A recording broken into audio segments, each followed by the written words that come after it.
ஒரிசா மாநிலத்தின் முதலமைச்சர் நவீன் பட்நாயக்கு பக்கத்தில் குஜராத்தை சேர்ந்தவர் ஒருவர் இருந்தார். மோடி இப்படி பேசியிருப்பாரா? பூரி ஜெகநாதர் கோயிலில் பொக்கிஷரை சாவி குஜராத்துக்கு போய்விட்டது என்று பேசியிருப்பாரா? பேச மாட்டார். ஒரிசா முதலமைச்சர் பக்கத்தில் இருக்கும் நபர் வி.கே. பாண்டியன், ஒரு தமிழர் என்றதும் மோடியின் வார்த்தை தடிக்கிறது. மோடியின் வார்த்தை கடுமையாகிறது. மோடியின் வார்த்தைகளில் கோபம் கொப்பளிக்கிறது. இதுதான் தமிழர்கள் மீதும் காட்டுகின்ற வன்மம், பெரிய வன்மமாகும். தமிழ்நாடு பாரதிய ஜனதா கட்சிக்கு வாக்களிப்பது இல்லை. அதனால்தான் தமிழ்நாட்டின் மீதும் தமிழர் மீதும் இத்தகைய வன்மத்தை, கோபத்தை கக்குகிறார் மோடி. தமிழ் பற்றியும் தமிழ்நாடு பற்றியும் வள்ளுவரை பற்றியும் பாரதியார் பற்றியும் இதுவரை மோடி பேசியதெல்லாம் பொய்தானே? பொய்யை தவிர வேற ஒன்றும் இல்லை. வஞ்சனை செய்வாரடி கிளியே, வாய் சொல்லலில் வீரரடி என்று இவரை போன்றவர்களை நினைத்துத்தான் அன்று பாரதியார் பாடியிருப்பார்னு நான் நினைக்கிறேன். உத்தரப்பிரதேசத்துக்கு போய் உங்களெல்லாம் தமிழ்நாட்டில் கேவலப்படுத்துகிறார்கள் என்று பேசுவதும், ஒரிசா மாநிலத்துக்கு போய் உங்க பொக்கிஷரை சாவி தமிழ்நாட்டுக்கு சென்று விட்டது என்று சொல்வதும் எத்தகைய மனநிலை?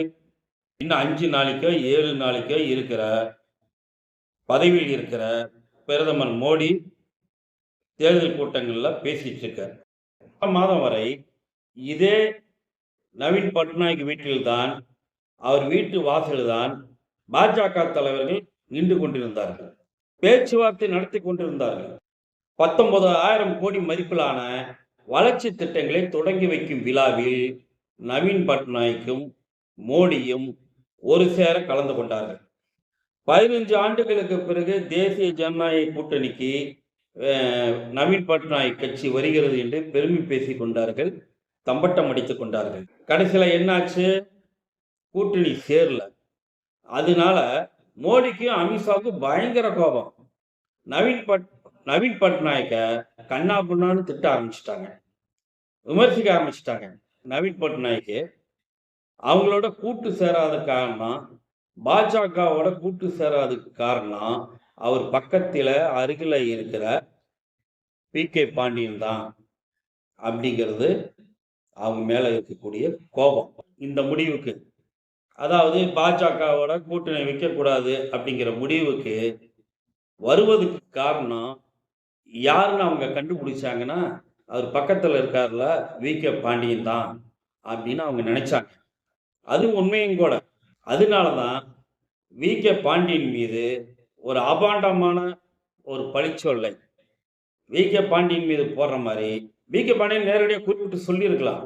ஆனால் பேரை குறிப்பிடாம தமிழ்நாட்டுக்கு அந்த சாவி சென்று விட்டது என்று மோடியும் அமித்ஷாவும் ஒரு பழியை, திருட்டு பழியை தமிழ்நாட்டு மேலே போட்டாங்க. ஒரு பிரதமராக இருக்கிறவர் இது செய்யலாமா? இது தப்பு இல்லையா? ஒரு 4ஆம் தர பேச்சாளரோட மிக மோசமாக இருக்கிறீங்களா மோடி? இந்த கணக்கு இருக்குல்ல, இந்த கணக்கு தீர்க்கப்படும். இந்த தேர்தலில் தீர்க்கப்படும். ஞாபகம் வச்சுங்க. 2000ஆம் ஆண்டு ஐஏஎஸ் அதிகாரியாக பொறுப்பேற்று 2023 வரை 23 ஆண்டுகள் பல்வேறு பொறுப்புகளை அவர் வகித்தார். 2000ல் ஐஏஎஸ் முடிச்சோடனே ஒரிசாவில் தான் அவருக்கு அந்த வேலை கிடைச்சது.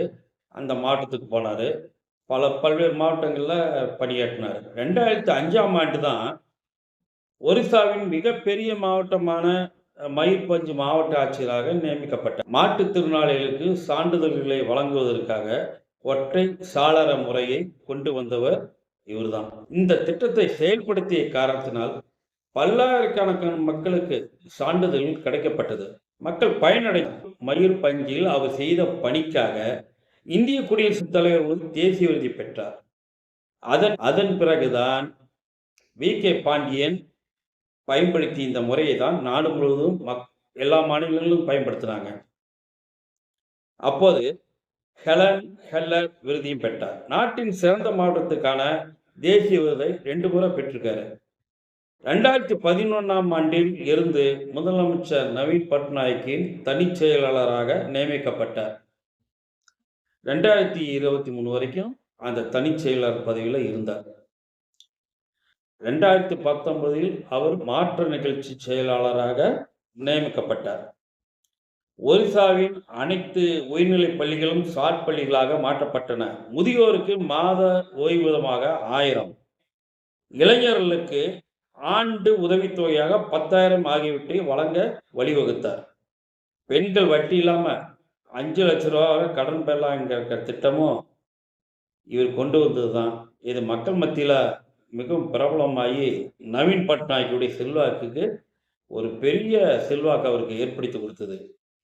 உணவு பற்றாக்குறை மாநிலமாக ஒரிசா இருந்தது.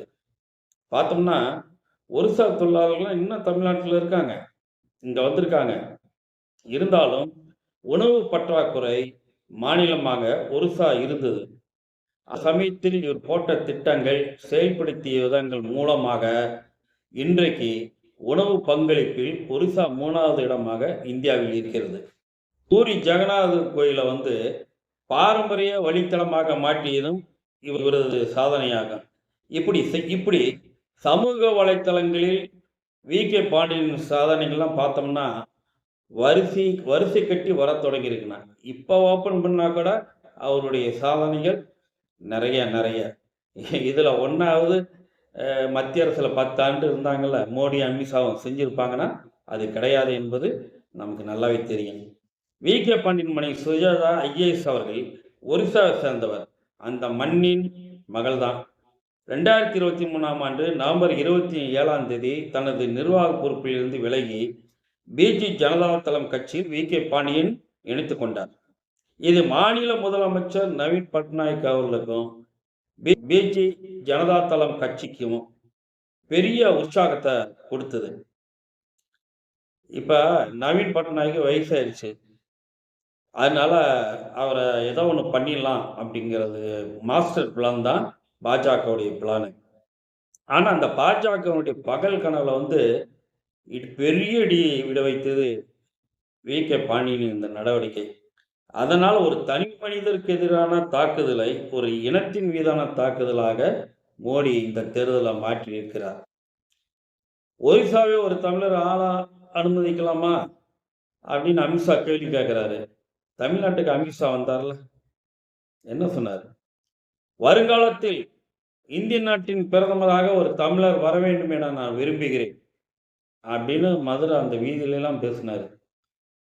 அதுக்கப்புறம் இன்னொரு பரப்புரையை செஞ்சார். என்னால் தமிழ் கற்றுக்க முடியலன்னு ரொம்ப வேதனையாக இருக்கு, நான் விரைவில் தமிழ் கற்றுக்கொண்டு தமிழ்நாட்டுக்கு வருவேன்னு சொன்னார். இதெல்லாம் எவ்வளோ பெரிய மோசடி பாருங்க. ஒரு ஓட்டுக்காக அப்படின்னு இவங்க எதிர்கட்சிகள் மேலே, மற்ற கட்சிகள் மேலே சேர்த்த வாரி இறக்கிறாங்க. ஒரு ஓட்டுக்காக இந்த மக்களவைத் தேர்தலில் இவங்க பண்ணின அட்டகாசம் இருக்க, அநியாயம் இருக்க இன்னும் தொடருது.